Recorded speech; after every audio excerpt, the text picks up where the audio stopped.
네, 지난해 말 기준 공인중개사 누적 합격자가 46만 6,500여 명. 이 중 실제로 중개사무소를 개업한 사람은 11만여 명에 그쳤습니다. 하지만 올해에만 지원자가 40만 명 넘게 몰리면서 역대 최다 수치를 기록하고 있는데요. 자, 응시자들의 연령대를 보시면 2030 세대의 관심이 크게 늘어나는 것도 확인할 수 있습니다. 취업난에 집값이 폭등하자 부동산 공부를 겸해서 자격증 시험을 준비하는 젊은 층 응시생이 많다는 분석이 나오고 있는데요. 관련해서 이은영 대한건설 정책연구원 책임연구원과 함께 이야기 나눠보도록 하겠습니다. 자, 사실 저희에게 굉장히 친숙한 서경석 씨가 또 이거를 공부하고 합격하셔서 또 이슈가 됐었는데 올해 접수 인원이 40만 명. 와, 정말 많습니다. 네, 맞습니다. 사실 공인중개사 시험은 제가 학생 때부터도 수능 다음으로 응시 인원이 많았습니다. 그래서 시험 자체의 응시 인원 이상은 지금도 변함이 없는 걸로 볼 수 있습니다. 변함 없이 많다. 근데 직관적으로 이제 수치를 좀 비교해 보자면 언급하신 것처럼 올해 수능 수험생이 51만 명인데 자격 시험 접수자가 40만 명. 이게 사실 절대 평가로 이루어지기 때문에 합격률은 좀 어느 정도 수준인가요? 네, 대략적으로 물론 이제 같은 날 1차와 2차를 같이 치릅니다만은 1차와 2차 각각 합격률은 20% 수준입니다. 그러니까 1차 시험을 통과한 사람들 중에서 다시 20%대가 2차 시험에 합격한다는 얘기입니다. 자, 이런 부분 때문에 법학 비전공자분들이 시험을 준비하시기에는 사실 그렇게 쉬운 시험은 아닙니다. 그렇게 쉬운 시험은 아니지만 아무래도 절대 평가로 이루어지기 때문에 합격자 수가 굉장히 많은데 앞서 저희가 살짝 언급했지만 30대 이하 비율이 굉장히 높습니다. 무려 40%.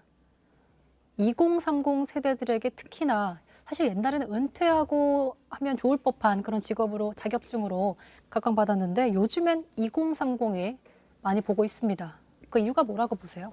네, 사실 과거에는 이제 퇴직을 앞두신 분들이 노후 대비용으로 시험을 보시고 이제 동네에 주택 같은 걸 중개하는 게 주로 공인중개사의 역할이었습니다.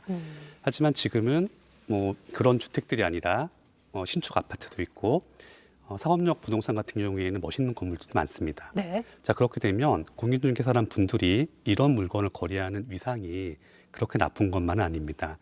그리고 다른 전문 자격에 비해서 상대적으로 시험 접근이 좀 더 용이합니다. 그리고 일단 취득을 하게 되면 개업을 할 수가 있습니다. 그래서 이런 부분 때문에 젊은 분들이 많이 응시하는 것으로 볼 수 있습니다. 공인중개사에 대한 인식 자체가 변화가 있었고 개업이 가능하고 중개사 자체가 말소가 되는 자격증은 아니잖아요. 네, 맞습니다. 자, 그래서 세가 되는 이제 비싼 아파트 한 채만 잘 거래해도 그 수수료 때문에 굉장히 많은 수익을 얻을 수 있다라고 하는데 잘하면 보통 회사원 1년 연봉을 받는다. 이런 얘기 들리고 있습니다. 실제로는 어떤가요? 사실 그 정도까지 수수료를 많이 받기 위해서는 좀 고가 지역에서 고가의 물건을 거래해야 가능한 거고요. 지금 같은 경우에는 종전보다 아파트를 기준으로 했을 때 가격이 많이 올랐습니다. 그래서 지금 수수료율이 개편되기 전에 기준으로 한다면 예를 들어 10억짜리 아파트를 거래했을 때 최대 수수료의 상한이 약 0.9%, 즉 900만 원을 받을 수 있습니다. 물론 실무에서는 다 받는 것이 아니라 대략 0.6% 정도로 협의를 많이 받습니다. 이렇게 되면 아파트 10억짜리를 중개했을 때 이 한 건의 거래만으로 수수료를 600만 원 정도 챙길 수 있다라는 계산이 나옵니다. 자, 이런 식이라면 네. 웬만한 직장을 다니는 월급만큼은 본인의 역량에 따라서 충분히 벌 수 있는 자격이라고 할 수 있습니다. 어쨌든 그렇게 실제로 수익을 벌어들이는 케이스가 있다는 얘기시잖아요. 네, 맞습니다. 알겠습니다. 자, 2030 세대에서 공인중개사 시험이 열풍이라고 하는데 실제 시험을 준비하고 있는 30대 시민분 연결해서 어떤 상황인지 직접 들어보도록 하겠습니다. 이슬 씨 나와 계시죠? 안녕하세요. 네, 안녕하세요. 네, 현재 공인중개사 시험을 준비하고 있다고 들었습니다. 잘 돼가고 있나요? 네, 낮에는 직장을 다니면서 이제 일을 하고, 밤에는 공부하면서 내년 10월 말 시험을 준비해보고 있습니다. 현재 직장에 있는데 공인중개사 시험을 따로 준비하고 있는 거군요. 네, 맞습니다. 그 이유가 뭘까요? 우선은 이제 노후까지 일을 할 수 있을지 불확실하기도 하고, 이제 여성이다 보니까 아이를 키우면서 일을 할 수 있을 거라고 생각이 들어서 이제 대비하면서 시험을 준비하게 됐습니다. 벌써 30대인데 노후에 대해서 생각을 하다 보니까 직장 생활을 하면서도 이걸 또 준비를 하신다. 네, 맞습니다. 실제 이제 준비하시다 보면 이제 스터디 같은 것도 같이 하시니까 2030 세대 사이에서 시험 인기가 높아진 걸 좀 체감하세요? 아, 네. 저 지금 두 번째 도전인데요. 음. 저도 첫 번째 도전할 때 20대였고, 또 올해 실험 10월 말에도 출퇴근길에 보면 이렇게 공인중개사 책을 보면서 이렇게 가시는 분들이 많더라고요. 그래서 이제 중년 아저씨들만의 리그가 아니구나 그런 생각이 들었습니다. 중년 아저씨들만의 리그가 아니다. 굉장히 핵심적인 표현이었던 것 같은데, 네. 근데 사실 일과 공부를 병행하는 게 좀 무리가 되지는 않습니까? 전 재수생인데도 불구하고 공부량이 굉장히 많고 또 익숙하지 않은 법 과목이 많아가지고 휘발성이 굉장히 강하거든요. 그래서 다른 일을 제쳐두고 공부에 우선순위를 두는 것이 굉장히 버겁습니다. 앞서 저희 전문가와 함께 얘기하실 때는 공인중개사 직업 자체에 대한 인식이 많이 달라졌다라고 하셨거든요. 이슬 씨도 그렇게 느끼세요? 저희 이제 공인중개사도 보면 이제 젊은 분들도 많이 준비하고 해서 뭐 제가 저희 회사에도 1차 합격하고 2차 도전하시는 분도 있고 뭐 제가 공인중개사 시험 준비한다고 하면 8에 9은 나도 같이 해보겠다고 하시고 하는 거 보면 네. 다들 많은 관심이 많으신 것 같아요.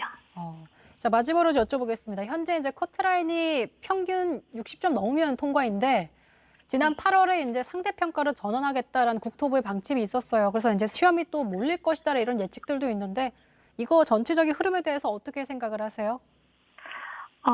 저는 사실은 공인중개사 신규 배출량이 많아서 중개사고가 많이 증가하고 중개 서비스 질이 하락한다고 해서 이제 상대평가로 전환한다고 하는데 이게 뭐 하나 비유를 하자면 공장에서 어떤 시스템이나 관리의 문제로 불량품이 생산되는데 단순히 생산 물량을 줄여서 불량품 생산을 줄이는 거라고 그것과 비슷한 거라고 생각하거든요. 네.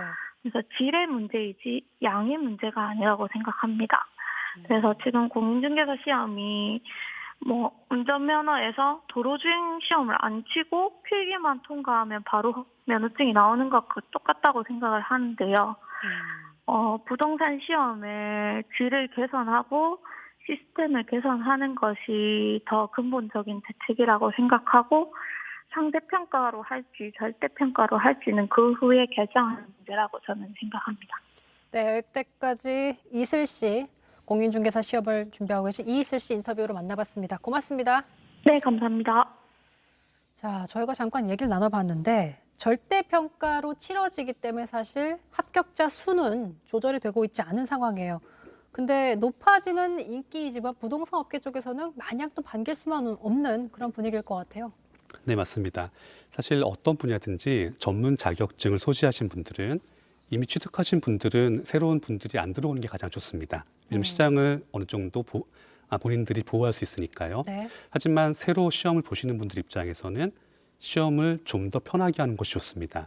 자, 이런 부분이 지금 국내에서 사실상 거의 모든 전문 자격에 대해서 적용되어 온 상황입니다. 즉, 자격증 배출 인원을 더욱 늘림으로써 사람들이 해당 자격 분야의 서비스에 좀 더 접근을 쉽게 하고 그 중에서도 시장 경쟁을 유도함으로써 잘하시는 분들은 더욱 잘해서 손님을 더 많이 모을 수 있고 네. 이제 좀 안 되시는 분들은 자격증 갖고 계시지만 굳이 자격증 하나만으로 뭐 일거리를 보장해 주지 않는다. 이런 개념으로 지금 되고 있습니다. 자, 이런 부분을 감안을 하면 굳이 지금 시점에서 상대평가라는 것을 도입을 해서 합격자 배출되는 숫자를 조정을 하겠다. 이런 시도가 굳이 필요한지에 대해서는 저도 의문이 있습니다. 근데 사실 지금 뭐 결과적으로 공인중개사 업계가 더 활용하려면 거래량이 좀 있어야 어쨌든 그 일을 하시는 거잖아요. 근데 지금 거래량이 점점 줄어들고 있는 상황인데 이건 어떻게 보세요?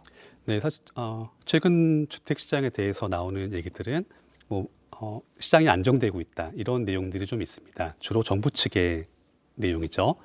그런데 시장이 안정된다는 얘기는 사실 지금 시점에서는 매매량은 감소하면서 신고가는 형성이 되는 즉 몇 안 되는 몇 안 되는 거래 건수들이 가격이 오른 상태로 거래가 된다는 내용입니다.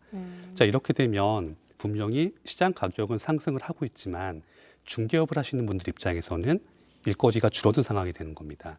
자, 이런 부분 때문에 지금 거래되는 매물들의 가격이 높기 때문에 한 건만 중개해도 많은 소득을 얻을 수 있다라는 내용과 매매량 자체가 감소하기 때문에 일감이 많지 않다라는 내용이 동시에 공존하게 된다면 이 부분에 대해서는 굳이 정부 차원에서 이걸 조정해야 되느냐라는 의문이 생길 수밖에 없습니다. 시장 안에서 어차피 해결된 문제들이다. 네, 맞습니다. 알겠습니다. 지금까지 이은영 책임연구원과 관련된 얘기를 나눠봤습니다. 인터뷰 고맙습니다. 네, 감사합니다.